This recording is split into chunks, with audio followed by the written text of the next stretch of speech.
Hi everyone. तो आज की इस वीडियो में हम लोग CMR के चैप्टर 11 से MCQ क्वेश्चन के थर्ड पार्ट को डिस्कस करने जा रहे हैं। 2 पार्ट तक अपलोड कर दिया गया है, तो जिन लोगों ने अभी तक नहीं देखा है जाकर देख सकते हैं। और जो लोग माइनिंग प्लस के बारे में नहीं जानते हैं या जो लोग अभी नए हैं, जिन्होंने अभी तक माइनिंग प्लस ऐप को डाउनलोड नहीं किया है, तो आप लोग डाउनलोड कर सकते हैं, जिसका लिंक डिस्क्रिप्शन बॉक्स में आप लोग को मिल जाएगा, जहाँ पे आप लोग को SCCL एंड BCCL माइनिंग सरदार, Madhya Pradesh mines inspector, GATE 2024 और HEMM operators and DGMS exam का प्रिपरेशन कराया जा रहा है, जिसमें आप लोग को daily live classes, recorded video, previous year paper discussion, mock test, doubt classes and study material भी प्रोवाइड कराया जाएगा।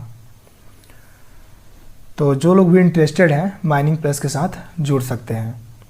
और अगर किसी को भी कोर्स से रिलेटेड किसी प्रकार का डाउट होता है तो आप लोग बेझिझक इस नंबर पे कॉल कर सकते हैं, ठीक है। तो चलिए फिर हम लोग क्लास को स्टार्ट करते हैं। क्वेश्चन नंबर पहला है, which extinguisher shall be used for fighting electrical fire.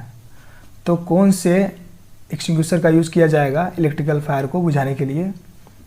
तो ऑप्शन है soda acid type extinguisher, water type extinguisher, foam type. Option number D है CO2 टाइप। तो जो इसका राइट आंसर हो जाएगा option number D, CO2 type extinguisher का use electrical आग को बुझाने के लिए किया जाता है। तो ये चीज़ आप लोग को ध्यान में रखना है। क्वेश्चन नंबर दूसरा है, which extinguisher shall not be use for fighting electrical fire. तो इलेक्ट्रिकल फायर को बुझाने के लिए कौन से एक्सटिंग्विशर का यूज नहीं किया जाएगा। ऑप्शन है soda acid type extinguisher, foam type extinguisher. Option number C है soda acid type extinguisher and foam type extinguisher. Option number D है CO2 टाइप एक्सटिंग्विशर। तो जो इसका राइट आंसर होगा option number C, soda acid type extinguisher and foam type extinguisher.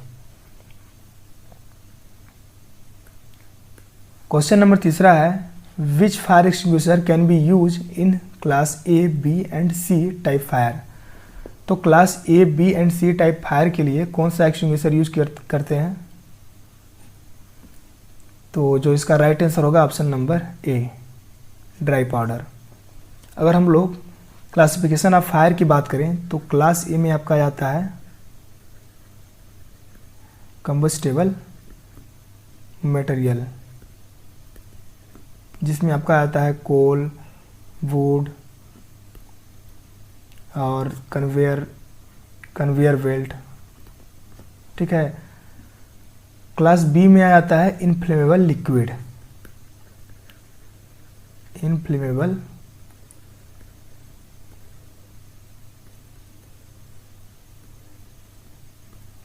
जैसे कि diesel हो गया, पेट्रोल। और क्लास C फायर में हो जाता है गैसियस फ्यूल्स, गैसियस फ्यूल्स जैसे कि हो गया LPG, ब्यूटेन। क्लास D में आता है metal fire, metal fire. Class E में आता है इलेक्ट्रिकल फायर, इलेक्ट्रिकल फायर, जिसमें आपका आता है generator, motor, cable and other electric equipments जो भी है। अगर उसमें आग लगती है तो क्लास E फायर में आएगा। क्लास E फायर में क्या कंबस्टेबल मटेरियल, कोल, वुड वगैरह ये सब आता है। कंबस्टेबल मटेरियल जो भी कुछ होगा, फ्लेमेबल लिक्विड, ठीक ना, जैसे डीजल हो गया, पेट्रोल हो गया, ग्रीज, ठीक ना। और क्लास C में आता है gaseous fuels, LPG, butane. Class D में मेटल फायर और क्लास E में इलेक्ट्रिकल फायर। तो ये भी डाटा आप लोग को याद रखना है। क्वेश्चन नंबर चौथा देखते हैं अब हम लोग, for dealing with fire which is not a correct provisions of statute. तो क्वेश्चन है, फायर से डीलिंग करने के लिए कौन सा स्टैट्यूट का करेक्ट प्रोविजंस नहीं है। तो ऑप्शन है form type extinguisher shall not be use electrical fire.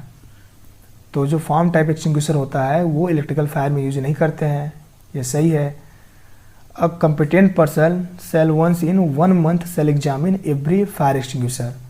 तो जो competent person होगा वो 1 महीने में सभी फायर एक्सटिंग्विशर की जांच करेगा।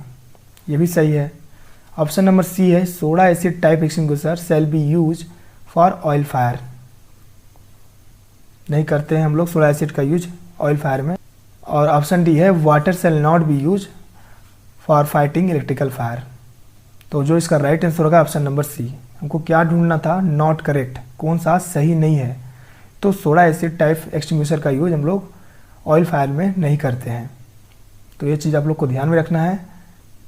क्वेश्चन नंबर 5वां है, who shall approve standing order for organisation of fire fighting. तो फायर फाइटिंग के ऑर्गेनाइजेशन के लिए स्टैंडिंग ऑर्डर कौन मंजूरी देता है। तो ऑप्शन नंबर इसका सी हो जाएगा राइट आंसर, रीजनल इंस्पेक्टर। बाकी सेफ्टी ऑफिसर कौन से रेगुलेशन नंबर में है, ये होता है आपका 44 में, 43 में है। मैनेजर का ड्यूटी एंड रिस्पॉन्सिबिलिटी। और चीफ इंस्पेक्टर और रीजनल इंस्पेक्टर का क्वालिफिकेशन क्या होगा, तो डिग्री होना चाहिए इन लोग का, डिग्री होना चाहिए माइनिंग इंजीनियरिंग में, माइनिंग इंजीनियरिंग में। और उन लोग के पास क्या होना चाहिए, फर्स्ट क्लास मैनेजर सर्टिफिकेट। तो फर्स्ट क्लास मैनेजर सर्टिफिकेट होना चाहिए और डिग्री होना चाहिए माइनिंग इंजीनियरिंग में। ठीक है, तो आप लोग को इस चीज़ को ध्यान में रखना है। रीजनल इंस्पेक्टर और चीफ इंस्पेक्टर का क्वालिफिकेशन सेम है। क्वेश्चन नंबर 6वां है, will dealing with or sealing off fire or heating there shall be kept available at or near all places below ground. तो जब आग या हीटिंग से निपटने या उसे सील करने का काम चल रहा है तो बिलो ग्राउंड के सभी स्थानों पर, नज़दीक स्थानों पर उपलब्ध होना चाहिए। ऑप्शन है, adequate number of self rescuer. तो पर्याप्त संख्या में सेल्फ रेस्क्यूअर रखा जाता है। एटलीस्ट 2 स्मोक हेलमेट और अदर सुटेबल ऑपरेटर्स, ये भी रखा जाएगा। कार्बन मोनोऑक्साइड डिटेक्टर सीओ की जांच करने के लिए होगा और चीफ इंस्पेक्टर द्वारा अप्रूव्ड होगा। और एक फ्लेम सेफ्टी लैंप रखा जाएगा जो कि CO2 की मौजूदगी और O2 की कमी को बताएगा। तो ये चारों राइट आंसर हैं, यानी कि आल हो जाएगा ऑप्शन। तो ये चीज़ आप लोग को ध्यान में रखना है, जब आग या हीटिंग से निपटने या उसे सील करने का काम चल रहा है तो अंडरग्राउंड के भागों में उसके नियर स्थानों पर पर्याप्त संख्या में सेल्फ रेस्क्यूअर रखा जाएगा, 2 स्मोक हेलमेट रखा जाएगा, कार्बन मोनोऑक्साइड डिटेक्टर रखा जाएगा CO की जांच करने के लिए, और एक फ्लेम सेफ्टी लैंप रखा जाएगा जो कि CO2 की मौजूदगी और O2 की कमी को दर्शाएगा। क्वेश्चन नंबर 7वां है, all fire fighting equipment material and arrangement shall be examine by a competent person once at least in. यानी कि all fire fighting equipments, material और अरेंजमेंट की एग्जामिनेशन कम से कम एक बार कॉम्पिटेंट पर्सन द्वारा की जाएगी। तो इसका जो राइट आंसर होगा ऑप्शन नंबर ए, 1 महीने में करते हैं। और जो कॉम्पिटेंट पर्सन होगा ये क्या होगा, ओवरमैन सर्टिफिकेट वाला होगा, ओवरमैन और मैनेजर सर्टिफिकेट वाला। ठीक है, ये चीज़ आप लोग को ध्यान में रखना है कि जो कॉम्पिटेंट पर्सन होगा वो ओवरमैन या फिर मैनेजर सर्टिफिकेट वाला व्यक्ति होगा। सरदार सर्टिफिकेट वाला व्यक्ति जांच नहीं कर सकता है। क्वेश्चन नंबर 8वां है, no person shall be employed in any seam where the outlets or opening of the seam are within of an active fire और स्पॉन्टेनियस हीटिंग। यानी कि किसी व्यक्ति को ऐसे सीम में नियोजित नहीं किया जाएगा जहां आउटलेट्स या सीम का ओपनिंग एक्टिव फायर और स्पॉन्टेनियस हीटिंग के कितने मीटर के भीतर मौजूद है। तो जो इसका राइट आंसर होगा ऑप्शन नंबर सी, 60 मीटर। यानी कि आउटलेट्स और सीम का जो ओपनिंग है उसके 60 मीटर के भीतर यदि एक्टिव फायर मौजूद है या फिर स्पॉन्टेनियस हीटिंग मौजूद है तो वहाँ पे व्यक्ति को नियोजित नहीं किया जाएगा। तो ये चीज़ आप लोग को ध्यान में रखना है। क्वेश्चन नंबर 9वां है, no person shall be deployed in lower seam if there is parting of less than of hard rock from upper seam on fire. यानी कि अगर अपर सीम में आग मौजूद है तो किसी भी व्यक्ति को लोअर सीम में डिप्लॉयड नहीं किया जाएगा अगर उसके बीच का जो हार्ड पार्टिंग है वो 10 मीटर से कम हो जाता है तो। ठीक है, ऑप्शन नंबर हो जाएगा ए, 10 मीटर।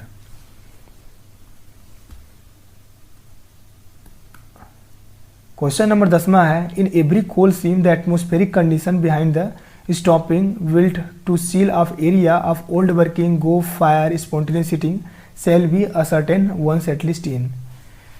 यानी कि प्रत्येक कोयला सीम में ओल्ड वर्किंग गो फायर और स्पॉन्टेनियस हीटिंग को सील करने के लिए बनाई गई स्टॉपिंग जो कि एक्सप्लोजन के फोर्स को रेसिस्ट करने में कैपेबल नहीं है।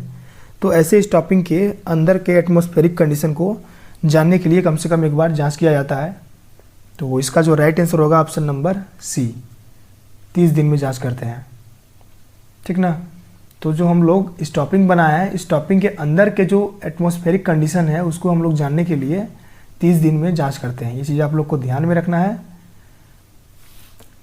क्वेश्चन नंबर 11वां है, a competent person shall inspect all stoppings erected for isolation or control of fire और spontaneous heating below ground to ascertain general condition of every stopping. यानी कि एक सक्षम व्यक्ति कितने दिन में कम से कम एक बार बिलो ग्राउंड में आग या स्पॉन्टेनियस हीटिंग को अलग करने या कंट्रोल करने के लिए बनाई गई प्रत्येक स्टॉपिंग के जनरल कंडीशन की जांच करेगा। तो इसका जो राइट आंसर होगा ऑप्शन नंबर ए, 7 दिन में। क्वेश्चन नंबर 10वां हम लोग क्या पढ़े थे, जो कि 30 दिन का डाटा था कि जो स्टॉपिंग बन रहा है तो उसके अंदर का जो एटमॉस्फेरिक कंडीशन है, ठीक है, एटमॉस्फेरिक कंडीशन है उसको मालूम करने के लिए 30 दिन में एक बार जांच किया जाता है। लेकिन इसमें क्या है, जो स्टॉपिंग बना हुआ है उसके जनरल कंडीशन को जांच करना है तो हम लोग करेंगे 7 दिन में। ठीक है। उसके साथ साथ हम लोग क्या जांच करते हैं, लीकेज चेक करते हैं, लीकेज चेक करेंगे, गैस की मौजूदगी को देखेंगे, गैस की मौजूदगी को भी देखा जाता है, और स्टॉपिंग के बाहर का हवा का टेम्परेचर और ह्यूमिडिटी को भी देखा जाता है, टेम्परेचर और ह्यूमिडिटी। ठीक है। इतना डाटा आप लोग को याद रखना है। और जांच करने वाला जो कॉम्पिटेंट पर्सन होगा वो कौन होगा, ओवरमैन सर्टिफिकेट या फिर मैनेजर सर्टिफिकेट वाला व्यक्ति होगा। और जांच करने के बाद चेक बोर्ड में सिग्नेचर करेगा। ठीक है, सिग्नेचर करेगा और उस सिग्नेचर को 3 महीने तक वहाँ पर रखा जाता है। तो ये डाटा आप लोग को याद रखना है, 3 मंथ तक वहाँ पे रखा जाता है। क्वेश्चन नंबर 12वां है, samples for ascertaining atmosphere condition behind stoppings built to seal off heating are after collected at. तो क्वेश्चन है, हीटिंग आदि को बंद करने के लिए बनाई गई स्टॉपिंग के पीछे के एटमॉस्फेरिक कंडीशन का पता लगाने के लिए सैंपल अक्सर कलेक्ट किए जाएंगे। तो कलेक्ट कब किया जाता है, एटमॉस्फेरिक कंडीशन का पता लगाने के लिए। तो जो इसका राइट आंसर होगा ऑप्शन नंबर बी, दोपहर के 12 बजे से 2 PM तक इसके बीच में सैंपल को कलेक्ट किया जाता है। स्टॉपिंग के अंदर के एटमॉस्फेरिक कंडीशन को पता लगाने के लिए जो हम लोग सैंपल लेंगे वो कब लेते हैं हम लोग, दोपहर के 12 से 2 PM के बीच में लिया जाता है।